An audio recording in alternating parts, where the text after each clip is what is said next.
नमस्कार दोस्तों।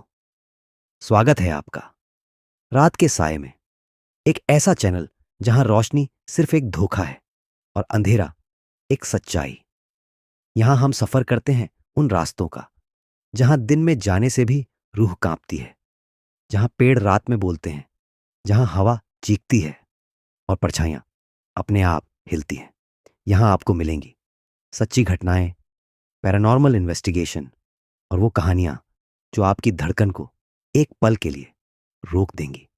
तो क्या आप तैयार हैं अपने डर का सामना करने के लिए? अगर हाँ, तो अभी सब्सक्राइब करें और बेल आइकन जरूर दबाएं, क्योंकि यहां डर धीरे धीरे नहीं आता, वो चुपके से आपके पीछे खड़ा होता है। याद रखिए, अंधेरे में आप कभी अकेले नहीं होते। तो चलिए शुरू करते हैं। आज की कहानी। रात अजीब तरह से भारी थी। हवा रुक रुक कर चल रही थी, जैसे किसी अदृश्य डर ने उसे भी जकड़ लिया हो। धीरे बोलते हुए मैं उस छोटे से पहाड़ी गांव में पहली बार पहुंचा था, और जैसे ही मैं वहां पहुंचा, एक अजीब सन्नाटा मेरे चारों ओर फैल गया। सड़कें खाली, दरवाजे एक बंद, खिड़कियों के पीछे डरी हुई आंखें। लग रहा था जैसे पूरा गांव किसी डर की गिरफ्त में हो। एक बुजुर्ग आदमी ने अपनी कांपती आवाज में कहा, फुसफुसाते हुए, पीली परछाई आज फिर निकलेगी। मैं ठठाकर हंस पड़ा। अरे बाबा, भूत वूत कुछ नहीं होते। लेकिन उसकी आंखों में जो दहशत थी, उसने मेरी हंसी वहीं रोक दी। रात जैसे जैसे गहरी होती गई, गांव उतना ही शांत होता गया। इतना शांत कि अपनी सांसें भी तेज सुनाई दे रही थीं। अचानक एक भयानक आवाज गूंजी, त्राटक त्राटक, हर हर। मैं कांप गया। मेरे कानों में वो आवाज ऐसे घुसी जैसे किसी अंधेरी सुरंग में गूंजती हुई चीख हो। मैंने चारों ओर देखा, कोई नहीं था। लेकिन फिर मैंने देखा, एक दूर की गली में धीरे डर फैलाते हुए एक पीली चमक तैर रही थी। वह चमक धीरे धीरे इंसानी आकार लेने लगी, और जैसे ही आकार साफ होने लगा, मेरी सांसें अटक गईं। वह कोई इंसान नहीं था। उसका चेहरा पिघले मोम जैसा बह रहा था, आंखें गड्ढों जैसी, और उन गड्ढों में धधकती पीली आग। वह मेरी ओर चलने लगा। मैं पीछे हट गया। दिल तेज धड़क रहा था। ये ये क्या चीज है? उस परछाई की आवाज इतनी टूटी हुई थी, जैसे कोई गले में हाथ डालकर बोल रहा हो, मेरी साधना पूरी करो। अचानक मेरे पीछे किसी के चिल्लाने की आवाज आई, रुको! मैंने घूम कर देखा। एक बूढ़ा साधु, उसके हाथ में सोने सा चमकता त्रिशूल। वह गर्जना की तरह बोला, बगलामुखी देवी की जय। पीली परछाई पीछे हट गई।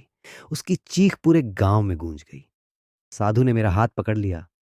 अगर इसे रोकना है तो साधना पूरी करनी होगी। चलो मेरे साथ। मैंने डरते डरते पूछा, कौन सी साधना? साधु ने गहरी सांस ली।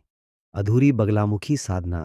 किसी लालची ने शक्ति पाने के लिए इसे शुरू किया, पर मन अशुद्ध था।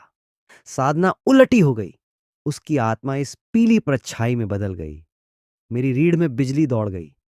हम दोनों घने जंगल से होते हुए एक गुफा तक पहुंचे। गुफा का मुंह अंधेरे में किसी राक्षस का खुला जबड़ा लग रहा था। अंदर से एक भारी कंपन भरी आवाज आ रही थी, ली ली ली। हम अंदर गए। गुफा की दीवारों पर खून से लिखे मंत्र थे। जमीन पर जली हुई राख, टूटी हुई हड्डियां, और केंद्र में एक काले घेरे में पड़ी माला।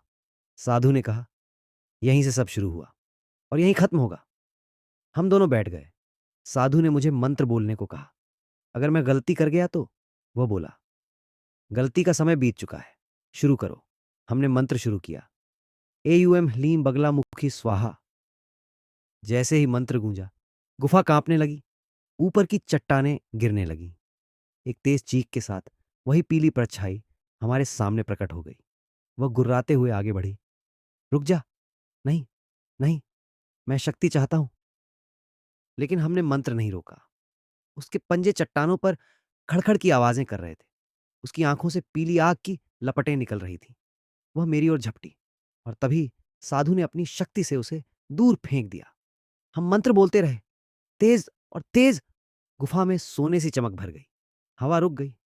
सन्नाटा, और फिर एक दिव्य स्वर गूंजा, इतना भव्य, इतना शक्तिशाली, जैसे हजारों सूरज मिलकर बोल रहे हों। धीमी गहरी आवाज। साधना अधूरी नहीं रहती, उसका फल साधक को ही भोगना पड़ता है। एक विशाल पीली रोशनी गुफा को चीरती हुई उभरी। एक दिव्य स्त्री, आकृति बगलामुखी देवी। उनकी उपस्थिति में हवा भी कांप उठी। उन्होंने एक इशारा किया और पीली परछाई वहीं थम गई, जैसे किसी ने उसकी आत्मा को पकड़ लिया हो। फिर देवी ने दूसरी उंगली उठाई और परछाई चीखते हुए धूल में बदल गई। शांति छा गई। साधना पूरी हो चुकी थी। गांव बच गया। रात का डर खत्म हो गया। लेकिन जब मैं अगले दिन गांव छोड़कर जा रहा था, हवा फिर से थम गई। चारों ओर सन्नाटा फैल गया और मेरे बिल्कुल पास मेरे कानों में एक धीमी टूटी फूटी आवाज ने फुसफुसाया, मेरी साधना अधूरी थी। मैं उसी पल समझ गया, कहानी खत्म नहीं हुई है।